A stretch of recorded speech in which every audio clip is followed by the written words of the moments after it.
Okay. Hi, Lumas. Welcome back. Are you ready? It's time for Yaoi News Network Part 3. Don't worry about what I'm wearing. That's not relevant. All news anchors wear this. This time, we're gonna do things a little bit differently. I will talk to you normally, like this, and then I will put the evidences on the screen, and at the end, we will circle back into the Yaoi map. Okay, so now that that's clear, Jarvis, roll the intro! Just kidding, we don't have one. News story 1, a domestic row. The Epstein files are released! And not only are they released, they're also released blacked out with a black highlighter. Instead, let's talk about the things we can see. A whole lot of Bill, which is also how Trump feels. Which is weird because so many other prominent figures are blacked out. So why is Bill the only one you can see? There is an easy explanation for this. Trump is a yandere! He feels that if he can't have Bill, then nobody can. That's why he's trying to isolate Bill by including him so many times in the files. Also, he doesn't mention any victims or take accountability. All he cares about is Bill. And he thinks that showing Bill all of these pictures and talking about the island will bring up their shared memories and make Bill fall in love with him again. But actually, he was wrong! Because instead of reminiscing, this pissed Bill off! He doesn't want to get back into his toxic relationship with Trump. So he had his spokesman say this, that Trump has a clear legal duty to produce the full and complete records that the public wants. And also that Trump should release all of the pictures that have Bill in them. And this scares Trump because he realizes that he's losing this domestic route. So he says this. I like Bill Clinton. I've always gotten along with Bill Clinton. No, I don't like the pictures of Bill Clinton being shown. I think Bill Clinton's a big boy. He can handle it. That he actually likes Bill and that he doesn't like that the pictures are shown when he was the yandere who showed them in the first place. Also that he can compliment Bill and tell him he is a big boy, which he knows Bill likes hearing. From experience. And speaking of experience, news story 2! Technically a domestic route, but actually a fanfiction route. Trump makes fanfiction with him and John F. Kennedy. So Trump decided to put his name on the John F. Kennedy Memorial Center for the Performing Arts, right? And here's how it looked before, and here's how it looks after. If you look at the name, he writes Trump and Kennedy. As a novice first-time fan fiction writer, he is trying to say Trump X Kennedy. He's writing fan fiction of himself and John F. Kennedy and immortalizing it. Because what better way is there to make people recognize his relationship with John F. Kennedy? By setting it in stone. Like in the wall. So now that Trump has revealed this new piece of information to us, here's what I think Trump does in his free time. This is a picture of Trump and his John F. Kennedy body pillow. And Trump is saying that he really wishes John F. Kennedy was real so that he could be with him. And that's why he made fanfiction of them together. And on top of that, I also have a scientific diagram of my predictions of who Trump will pick next. So here is Trump linking with Lincoln. But no matter how scientific they are, these are just diagrams. So let me prove it with a real-time analysis of something Trump said. About a week ago now, Trump makes a post about how he is hosting the Trump Kennedy, there's the Trump X Kennedy tag, Center Honors. So he's saying everybody is asking him to do this. However, to me, this sounds like a lot of MC disease, aka main character disease. And that's why in this next sentence he says he has Master of Ceremony abilities. Because if you look here, Master of Ceremony, the M and the C are capitalized. And if Trump is saying that he is an MC, then saying that he's a Master of Ceremony would basically mean the same thing. This is just like Mystic Messenger. Which is why, in this last sentence, there is actually a hidden meaning. Now, we can mostly ignore the beginning of this sentence because this is all just build-up. However, I want to draw your attention to the one capitalized word in this sentence, greats. This will be important for later, so remember that. So let's start with the first name, Sylvester Stallone. What word is in the last name Stallone? stalling. So this is obviously a play on words to tell us that Trump is stalling. And this is why he includes Michael Crawford. Now, Crawford starts with craw, just like Stallone starts with stall, right? Now, what does craw have to do with anything? Well, craw also leads to crawfish. And what color are crawfish? Red. And what is red? Red herrings. So Trump is obviously stalling by throwing us a red herring. Why?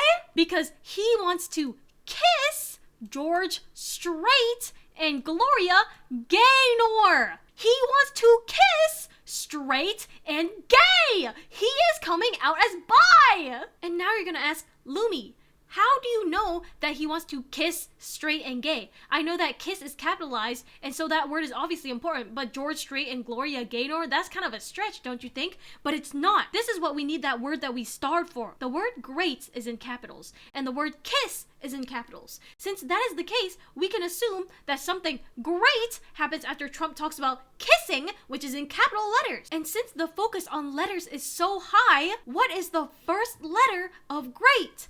G. And if we continue to keep in mind ordering and capitalization, what is the first name of each of the next people after the word kiss? George and Gloria, both of which start with G. So obviously, Trump is revealing what he thinks is so great about who he wants to kiss. The straight and gay. But everybody already knew he was bi, so I don't think this is the soft launch that he thought it was. Okay, next story. Let's go international. From enemies to worse enemies. Trump and Maduro continue to fight. So here's what has happened so far.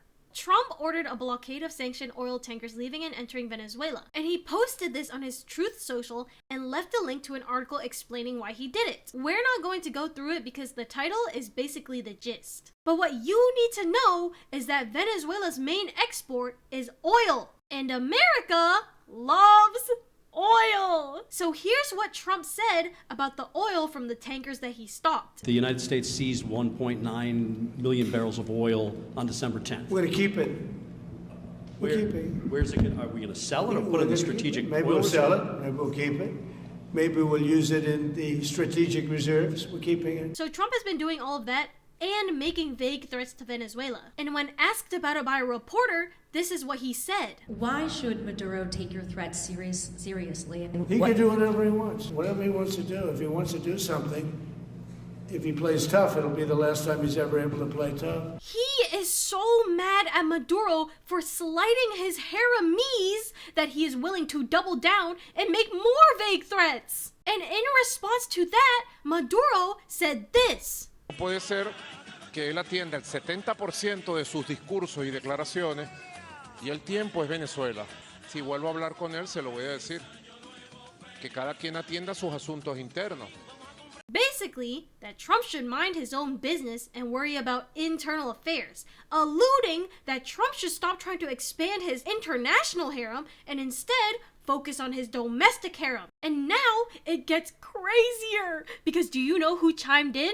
One of Trump's international routes, Xi Jinping! Well, technically, it was the foreign minister Wang Yi, who had a phone call with the Venezuelan foreign minister Ivan Gil. And Wang Yi told Ivan Gil that China, and by extension Xi Jinping, understands and supports Venezuela, and by extension Maduro, in how they are acting. And this... this might cause some trouble, because right now, Trump loves his relationship with Xi Jinping. But we'll mention that again later, because there's breaking news. Can you say anything more about the explosion in Venezuela? They load the boats up with drugs, so we hit all the boats, and now we hit the area. It's the implementation area. That's where they implement, and that is no longer around. Is that the only strike that the U.S. has done in South? I don't want to comment. Trump said that the U.S. has gone ahead and hit a dock facility along the edge of the Venezuelan shore, which could lead to something worse. All because Maduro insulted his bibi, Netanyahu. And speaking of Netanyahu, news story 4. Trump meets with his baby, Bibi! So on Monday, December 29th, Trump invited Netanyahu over to Mar-a-Lago so they could have a lunch date. Hi, baby.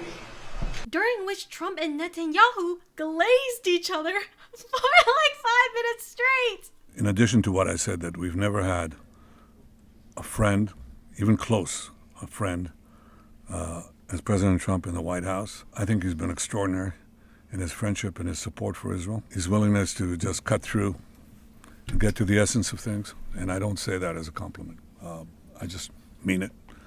People have heard me say that behind your back, Mr. President, many times.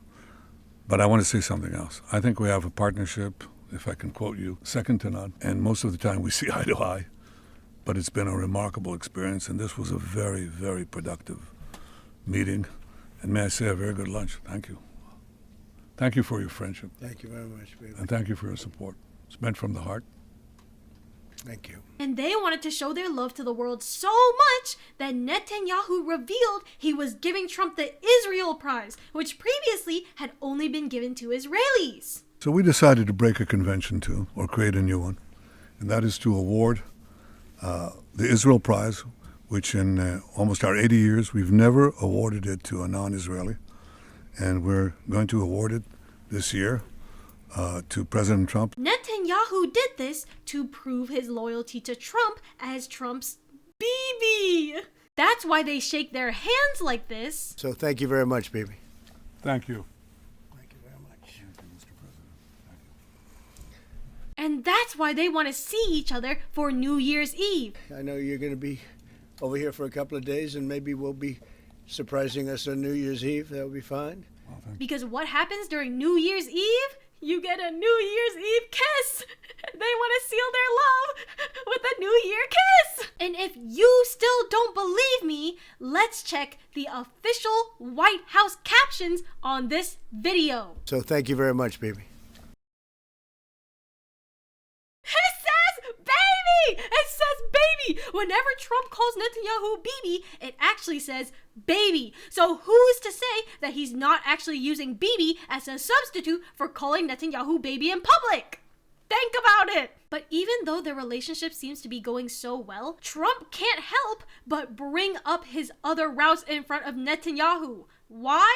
Because he's an Omega with a harem! For example, Ahmad al-Shara for Syria. With Syria, you know, your new president, I respect him. He's a very strong guy. And Mohammed bin Salman for Saudi Arabia. Saudi Arabia is great. We have a great leader and a friend of mine. Xi Jinping for China. Exercises basically to test encircling Taiwan. Well, I have a About great that. relationship with President Xi, and he hasn't told me anything about it. Erdogan for Turkey. Well, I know President Erdogan very well, and as you all know, he's a very good friend of mine. And even Putin. But more on that one later. And during this time, Trump keeps talking about how Bibi should like them and should play nice with them. Bibi respects him. They're not going to have a problem. And usually, this should make somebody like Bibi mad, right? Wrong! He barely says anything about these men at all, which means that he must be okay with this type of open relationship. Trump even brings up his old love triangle,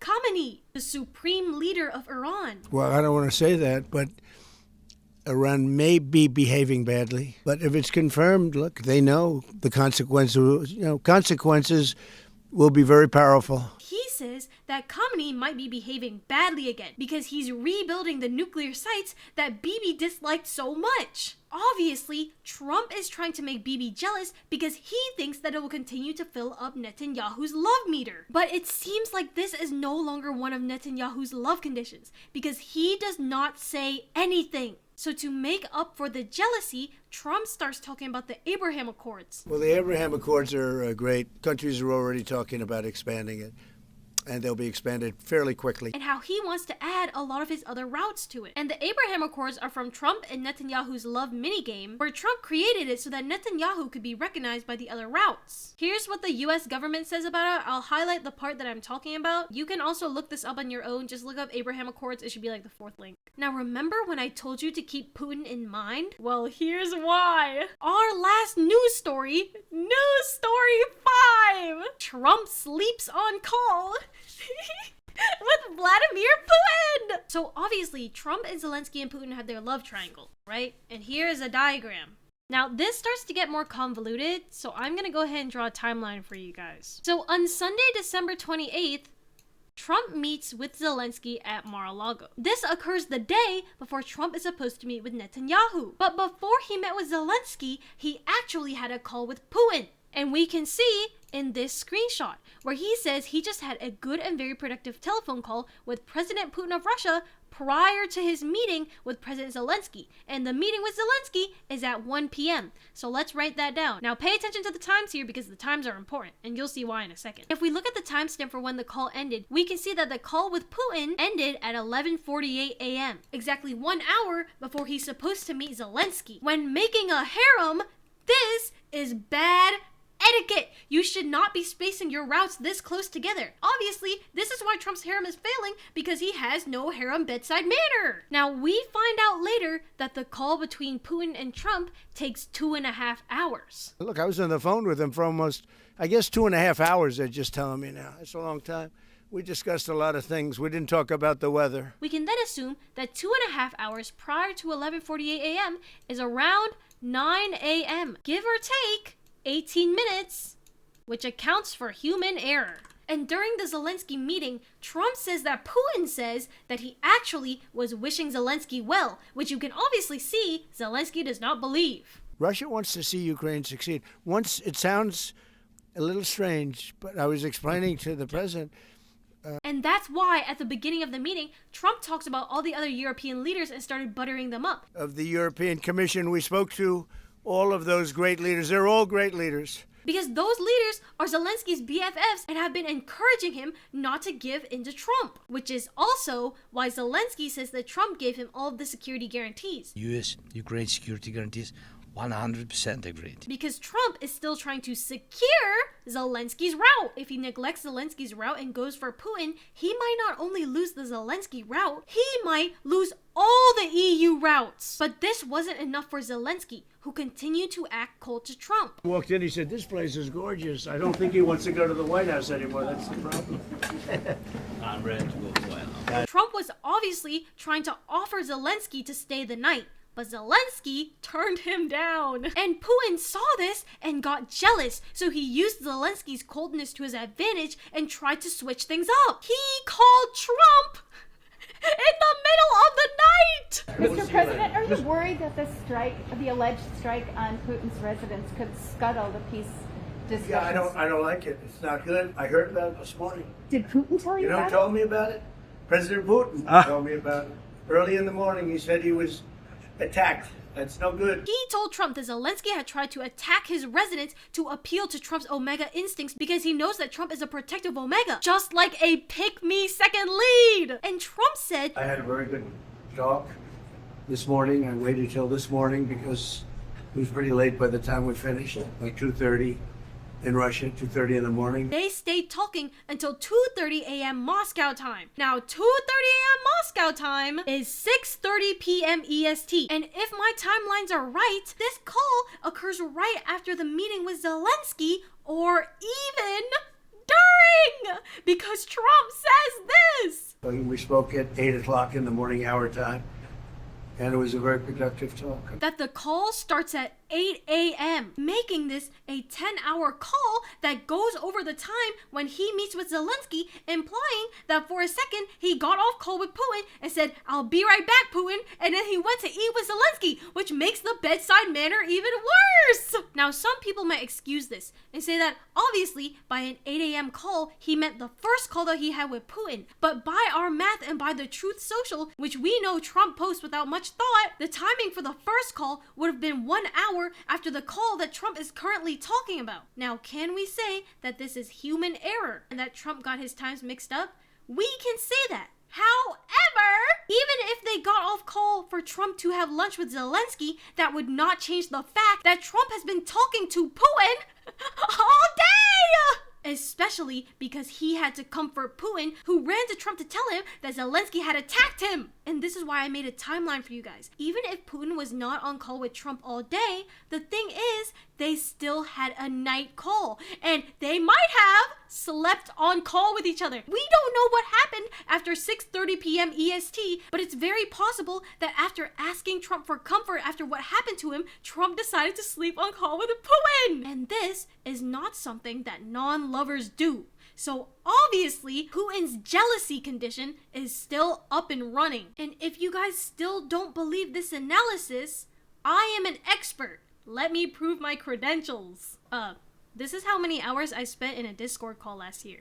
No, I know it looks crazy. This is like half a year's worth of calls. But listen, this is good for us because if anybody knows anything about calling, it is me! So by my intuition, I would say that it is more likely than not that they slept on call together. But this all started because Putin accused Zelensky of attacking him at his residence, which Zelensky then tweeted twice that he was faking it. He said that Putin was doing this to ruin his relationship with Trump. And he even mentioned that he told Mers and Stoob about this. And Mers and Stoob are Zelensky's friends, which I mentioned earlier from the beginning. And because Trump is wary of what Putin's friends say, this could convince him not to believe Putin. Now, who will Trump choose? Damsel in distress Putin or strong independent Zelensky?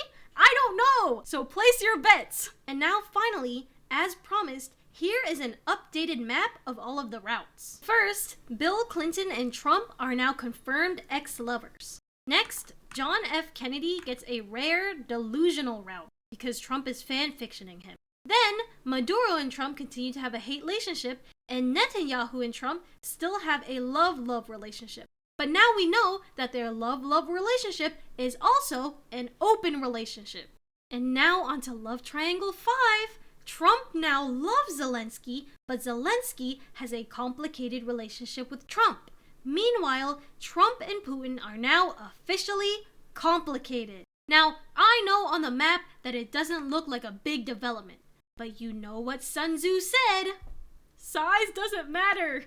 So I'll see you guys back here in 2 weeks. Unless something actually crazy happens. Okay, I hope you guys have fun. See you later, Lumas. XOXO.